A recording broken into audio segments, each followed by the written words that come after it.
Ladies and gentlemen, welcome back to the channel. You are about an hour and a half away from a major catalyst. So I want to talk about what's going to be happening today, or at least what to look out for.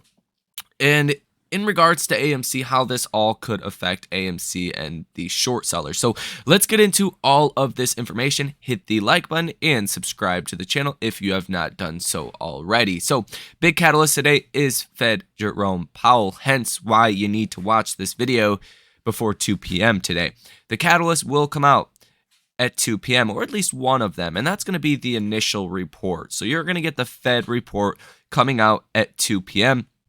Basically, the rundown of what they're doing, right? It's probably going to be a hold. And during this report, people look for changes in the language from the last report. So it's basically like a copy and pasted kind of thing from the last report. And then the Fed just changes keywords. Like what we got last time was further firming of monetary policy instead of ongoing rate hikes, as we previously had seen in the past. So you want to see for any verbiage there about potentially a temporary hold or a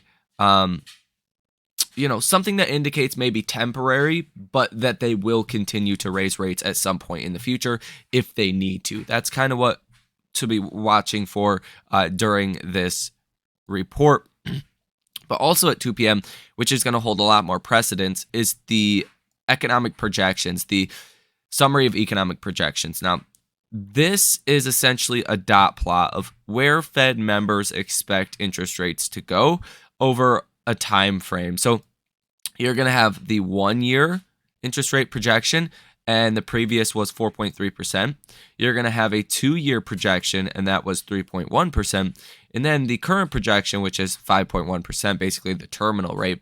And then the interest rate projection for longer term, and that is 2.5%. Now, you want to see if Fed officials, especially forecast a longer term higher interest rate. If this number moves from 2.5% to maybe 3%, you want to see for that, as well as the kind of 1 to 2 year projection here.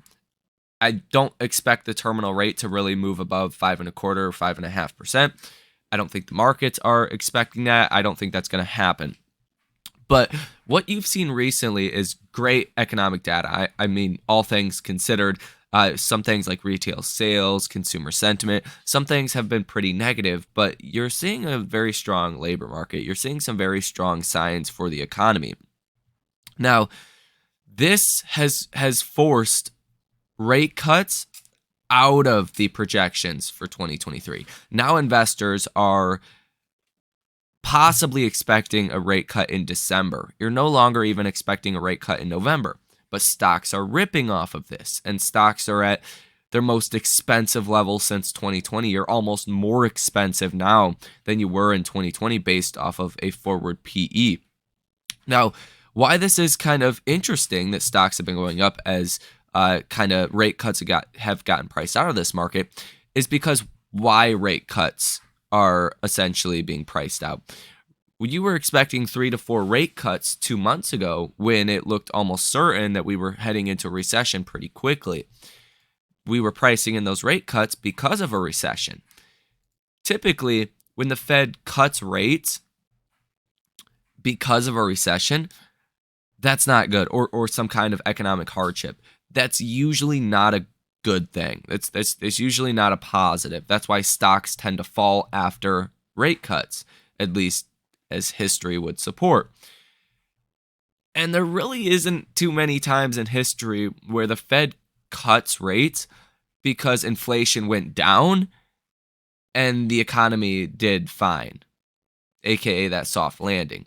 So that's why stocks have actually been going higher. It's because, hey, we're expecting rate cuts down the line, but in that trade-off, you're expecting better economic activity. You're expecting a better economy. So I think, believe it or not, the longer you start to price out rate cuts could be a positive thing for this market. Now, if you start to price rate cuts towards the end of 2024, or like one rate cut in 2024 from the Fed, or two. Not really what you're expecting for multiple rate cuts in the 1-year projection at 4.3%. If this rate, in other words, goes to, call it 4.5% or 4.75%, I think that could be negative, because pushing rate cuts back, it's not terrible, right? It's a good sign for the economy. But if you push rate cuts back a long time, just keeping rates higher for longer, that's not going to be a positive thing for the markets as well, because a lot of companies do need to be able to raise capital. And with the interest rates the way they are, it makes it very expensive to do so. So on one hand, you're kind of in a Goldilocks zone right now, expecting one rate cut towards the end of the year because inflation's coming down, and then you expect a couple more in 2024 because inflation's also coming down. If you go from pricing in couple rate cuts in the next year to one, that's where you could have a problem in my personal opinion. That's where valuations would need to come down. Now, I also want to make it pretty clear here that Fed Jerome Powell speaks at 2:30. The 2 p.m. move that you're going to see off the SEP, as well as the interest rate decision, the initial statement, is not going to be the last move. It's Fed Jerome Powell that's going to make the difference here. When he especially takes questions, that's where the markets tend to actually react the most. And we're expecting a hawkish pause. That means you get a pause, but the Fed clearly outlines that they are willing to raise rates again, or that they probably will even raise rates again. So that's kind of what we are expecting from Fed Jerome Powell at 2:30 p.m. I think this is widely priced into the markets. So I think the SEP is actually going to be the most important thing. Now, you got PPI data as well earlier in the day today. If we go ahead and refresh this, give you guys a rundown of what that currently looks like. Came in at negative 0.3%. That's deflation on a producer side of producing things. You were expecting negative 0.1%. So really good PPI numbers. And across the board, you were better than expectations on core PPI year over year and month over month, as well as headline on the year over year and month over month numbers. So you're definitely getting some encouraging signs from inflation as of recently. But it's strange because the markets right now have the smallest move priced in for the Fed that you have priced in the last 2 years. You're pricing in less than a 1% move on the S&P 500 the day after the Fed, which typically markets price in 1.5% to 2% after the Fed, sometimes more than that. So it's very strange that the markets are not pricing in more potential volatility.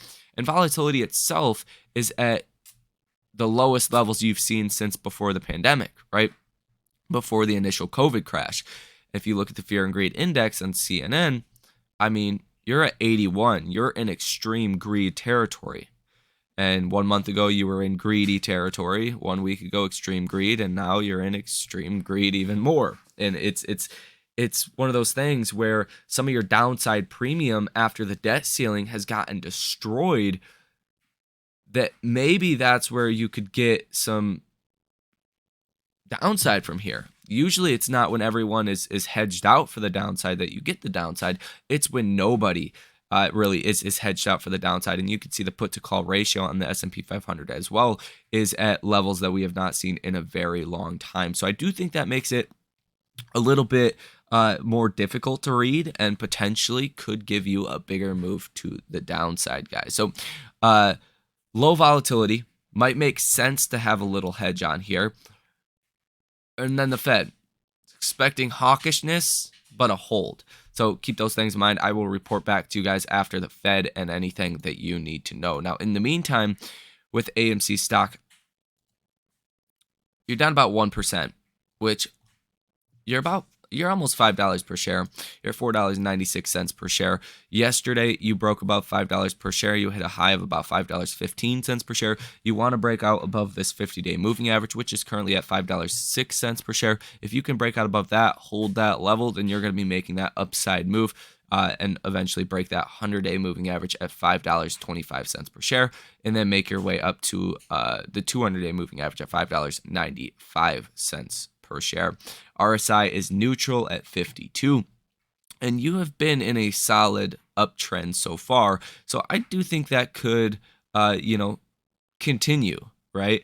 And even if the Fed is hawkish and the markets take it hawkishly, it could just be your big tech that really get dragged down here. Some of the stocks that have really pushed the indexes like the NASDAQ and the S&P to these extreme levels, maybe it's just big tech. Maybe your small and mid cap stocks don't need to fall as much, right? I mean, you're just blown past 52-week highs on the S&P and the NASDAQ, whereas your equal weighted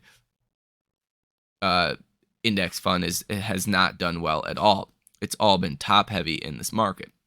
So I think that's interesting. Could give AMC a bit of a boost, to be honest, if the markets do fall as capital flows into small and mid cap company. So there you have that. Let's take a look at the Ortex data. You got 23.34% estimated short interest on free float, 120.51 million shares that are currently sold short. Cost to borrow average 269.42%. Cost to borrow max 293.96%. Cost to borrow minimum at 8.26%. So you are getting some really high cost to borrow fees here. Just from last Friday, cost to borrow fees went from about 60% to where they are now, still even at 108%. So cost to borrow fees have been going higher as of recently, and that just really tells you volatility is here nonetheless. Now, if we take a look at some other key factors like the days to cover, that is up 50% in the last 3 months. So if you start to get volume heading into AMC, that's going to be a huge deal for AMC, because this tells you short positions themselves have remained very high, but the volume has been very low. So when you get that scenario, you have a high days to cover. That just means it's going to take a long time for shorts to get out of these short positions. And this is the highest days to cover that you have seen in the last 18 months. 18 months ago, you were at 2.5 days to cover. So just put that into context that you are potentially almost 4 times more squeezable now than you were 18 months ago, which it would be pretty bullish. Now, short score is at 93, which I do think reflects the days to cover being so high. Now, as I pointed out in the last video, I think a key of this week is definitely going to be the option activity. So for June 16th, for this Friday, at the $5 call, you have 110,000 calls that are currently held in open interest, 66,000 that's held at the 550, and 50,000 for open interest at the $6 strike. All in all, this would be about 20 million shares that would have to be bought by the market makers if AMC stock could get to $6 per share. But even if AMC could get to $5 per share, in which you're a couple cents off of that right now, I mean, that's 11 million shares. Just at the $5 strike, market makers would have to go out and buy. At the $5 put, which acts the same way if you're thinking in terms of a gamma squeeze, when calls go into the money, market makers buy. Well, when puts go out of the market, out of the money, market makers also have to go out and buy. And you're looking at 115,000 for open interest at the $5 strike. And at the $6 strike, you're looking at 107,000 for open interest. So there is a lot of option activity that could help you get that move, exponentially higher to the upside, aka a gamma squeeze, especially if what the Fed says really aligns with, buying small and mid cap stocks and maybe selling off some of your expensive names, some of your big tech names. I think that's ultimately the danger here for this market. I don't think the Fed's going to start a universal crash, but it could bring down some of your most expensive names if those rate cuts start to get pushed out later into the future, which is good economically speaking, but it's not so good for your companies that have been rallying based off of rate cuts, guys. So that is going to do it here in this video. Hit that like button, subscribe to the channel, and source your comments, questions, or concerns down below in the comment section. You guys have a great rest of your day, and I'll see you in the next one.